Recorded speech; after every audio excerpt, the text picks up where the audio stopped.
তো বলবে আমার বিয়ে ঠিক হয়ে গেছে, আমার মা বাবাকে কথা বলবো। তোমার কথা ছিল রাজি হওনি, তা আমাকে জোর করে বিয়ে দিয়েছে। আমি এক কাত হেসে তো জোর করে জায়গা বিয়ে করেছিলেন, তবে তুমি যা করেছো আমি মেনে নিতে পারিনি। তবে আমি করব, আমি মেনে নিতে পারিনি। যা হোক, কখনো তোমার খারাপ চাইনি, বরং তোমার জন্য আরো আমি দোয়া করেছি। এত বড় একটা সত্যি জেনেও ও আমাকে মেনে নেওনি। আপনার কখনো ছাড়ব না, আল্লাহ কখনো ছাড় ঠেকায় না। দেখি হাসতে পারি, অভিশাপ না দিও।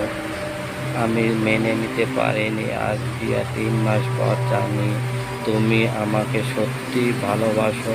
তোমাকে বিয়েতে মত নেই, ভাবিনি তুমি বিয়েতে এত হাসি খুশি থাকবা, হেসে হেসে ছবি তুলবা।